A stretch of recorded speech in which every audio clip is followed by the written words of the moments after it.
Selamat datang. Hello. Today we're cooking claypot Loh Shi Fun, or claypot wannabe claypot style, and I'm gonna break the egg yolks for this. So let's just do that now as an introduction. So I'm breaking the egg yolks, and that's it.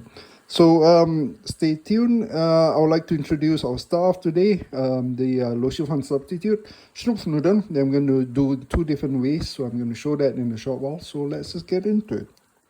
We're going to be using, or we're going to first, be cooking with this thick Noodle that you should probably or will probably remember from our very first video. Yeah, just to mention that for this thicker type, because both me and the wife, we are not big fans of tteokbokki, which actually would make more sense as a direct replacement for.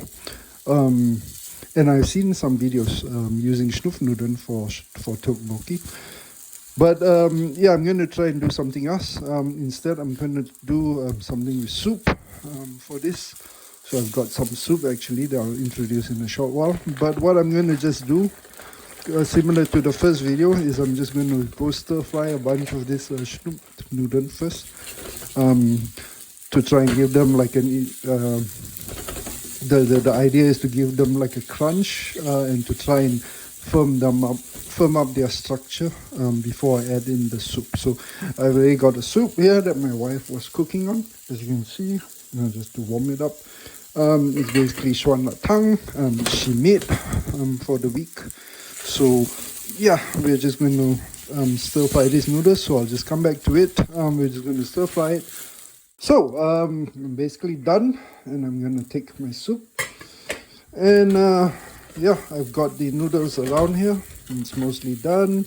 Yeah, there's a fair bit of crusting that stayed on the pan. That's somehow okay. We'll use it to give it more starch for the sauce. So I'm just gonna pour in the sauce now. Oh, it's got a little starch layer as well. Let's see how that goes. And the starch remained there, that's why. So the idea now is to imbue the soup flavors into the Noodle. And I know I mentioned, or at least I was going to try and make it like more like a soup type of texture, but I think it's ended up more like a gravy type, which is okay as well. I mean, the whole point of showing this was to show that Noodle will be able to take the soup without disintegrating. And I think you can see that, yeah. I mean, Noodle is fine with that. So more or less this is my lunch, and that's cooked. So let's do this. So here's a little bit that I'm going to test. Very smooth. And of course, you're not going to mistake this for Loh Shi Fun, no way.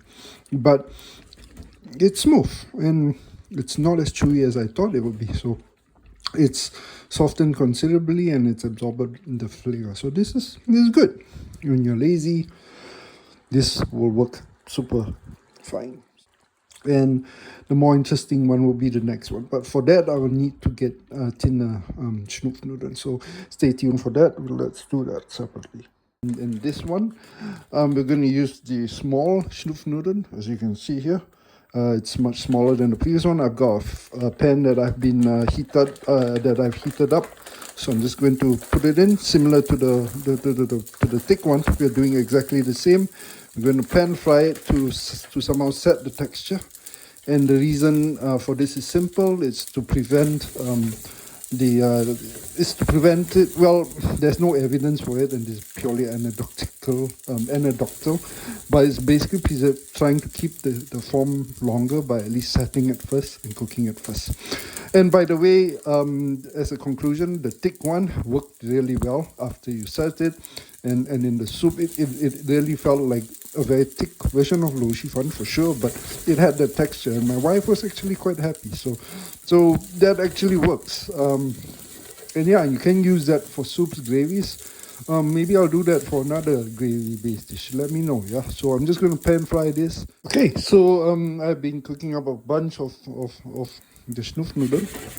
I don't know if you can see it, but it doesn't get very brown. I suspect because of the smaller texture compared to the thicker one, if you remember earlier.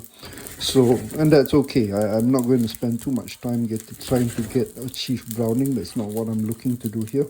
I'm just trying to set the texture that when you add it to the gravy, it doesn't break down so fast.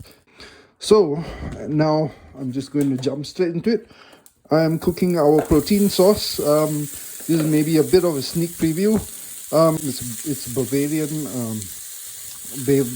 Leberkäse, or Bayerischer Leberkäse in German for short. I will introduce and talk more about this protein and this meat sauce in an upcoming video, because I think that's interesting. So I'm not going to say too much now to spoil it. But yeah, I'm just introducing it because I'm pan-searing it again to set the texture. And again, I'm not cooking it, it's already cooked. But tell me what you think this looks like, and tell me what do you think this product is actually.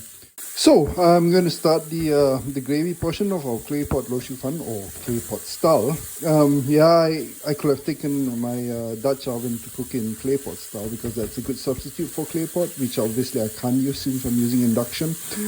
But in any case, I don't think it's big enough to hold everything. And I think most of the time, yes, for when you eat in restaurants, they tend to serve in clay pot, but it's more a visual thing, I feel. I've got ginger in there as well. And I'm now going to add alcohol in the form of Chinese wine. I was thinking whether I should use it, but because I have it, I will. You don't have to, obviously, for halal reasons, or maybe your dietary choice. That's totally fine. I'm still thinking on what would be a good non-halal, halal substitute for cooking wine, and substitute in some form of fermented grape juice or combinations of that. Would that be interesting for a future video? I mean, just a question. Let me know, because I have been thinking, and as obviously I'm always looking for ideas. Some vegetarian protein sauce that I'm going to use. This is soy schnitzel, which I think I've shown before, and I'm just going to throw it here to substitute the minced meat that you will normally. If you are cooking meat, then you will obviously start with searing the meat, similar to what I did with the Leberkäse earlier. So, but obviously I'm not using meat, so I didn't do that, and now I'm just adding the protein sauces that I want for the dish, so it can absorb the gravy and thicken it hopefully a bit. I'm deciding on how much gravy I want to put in, so we will see. I'll think about it. This one is another form of it, a thicker one, a bigger form. So it's the same thing but in bigger forms. So yeah, I'm just putting soy schnitzels. My wife and the kids, they like it quite a bit. So yeah, I'm just going to do that. So for seasoning, I'm just going to keep it simple, which means we're going to use Sichuan pepper powder. I'm just going to put that in, and then I'm going to use mushroom powder, and obviously I'll put in some salt and pepper in a short while as well. I probably may or may not show you that, so yeah, I'm just going to let it thicken. I think I need to add a bit more water, because as you can see, the soy schnitzels have absorbed a fair bit amount of liquid, so I don't want it to be too thin. On the other hand, I want it thickened a bit so that there's more sauce for the noodles to cling on to. So yeah. So I was wondering which of my dark caramels I was going to use for this. When in doubt, use both, I guess. So I'm going to first start with the plain one, because I want it a bit darker than what I would normally be doing. So I'm starting with that. Maybe I should use some ground pepper as well. I put in some silly me. I put in some pepper powder already, so I'm just going to grind some pepper, and that's that. I'm going to use a spoon. I'm going to use some of this just to give it a bit of a different variety here, but the color and the target is the same, to get it as dark as possible. Doesn't have to be super dark. You're not making a Hokkien mee, but yeah, just to give it a bit of color. In any case, I will be adding Maggi sauce in a bit. But as you can see, the liquid has started to thicken. I will add a bit of more water. I'm not sure. Maybe I'll just add this. Maybe I'll put the noodles in and then I will decide. But yeah, I think it's okay. So yeah, we're just going to let it boil and reduce a bit more. But yeah, depends on you how thick you want your gravy to be. I would like mine to be slightly on the thinner side. So, but I think this is more or less okay. This is totally fine. So yeah, next step is to then put in the noodles. So I've got the spinach in, and now I'm just going to flavor it with some Maggi sauce. As stated, yeah, this is the prime flavoring part. So let's see. I will probably add some sesame oil after this as well. Yeah, but yeah, let's taste just a bit more because the soy taste is still a bit strong. So I just want to flavor it a bit more. But it's, yeah, it's up to you how much you want to put. Maybe I'll also add a bit more pepper. I'm going to start putting in the noodles already. So I'll just dump the whole thing in and then let it absorb.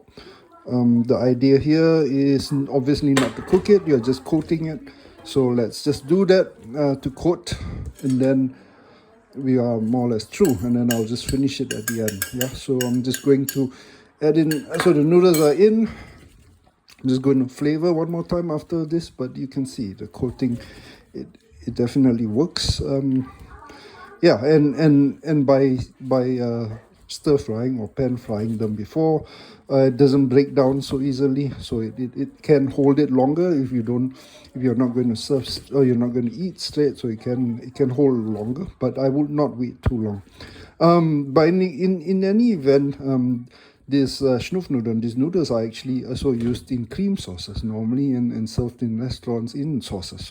So it can hold it. It's not going to disintegrate. But the key to why we're doing this is to try and preserve as much as possible the smoothness of the Loh Shi Fun that you like. So that's why we do it like this. But again, you know, as you can see, it holds its form more fine. It's totally okay. So yeah, and that's about it. So I got my wipes out of the way, and I'm going to put in some eggs now as finishing, just so you get that typical more Loh Shi Fun clay pot style type of finish that you normally see in the restaurants. But yeah, I'm just going to do that now. And obviously I have to flavor the eggs a bit, although I would not put too much because they have salt from the leberkäse that's coming in as well. Before I break the egg yolk, yeah, I should probably take some pictures of this. But let me try and make it look nice. As you know, obviously by now, photo taking is not my forte. But yeah, look at that. That looks great. So to conclude, I've just broken the egg yolks. I actually forgot to put sesame oil at the end. So obviously I have to put it now to my wife's share. That I forgot to do, but I'm just going to put in some sesame oil just to give in some fragrance and some nuttiness. And yeah, that's it. Yeah, so I hope you enjoyed this video. I basically wanted to show you that instead of making my own Frankenstein Loh Shi Fun noodles, you can use this if you have access to it, Schnupfnudeln. It works really great, and the results are great. I mean, no complaints so far. We will see what my kids say, but I'm fairly sure, certain, and my wife is confident for sure that they will like it. So yeah, thanks for watching as always. Like, subscribe, share, comment. Speaking of comments, we had our first comment on the pan cooked Chi Chong Fun batter. Thank you for that. I know this may be a bit late. We may have our next bunch of comments coming on, because I know this video will only be shown a couple of videos after. But yeah, thank you very much as always. See you until the next one. Jemput makan. Thank you very much for watching. Bye.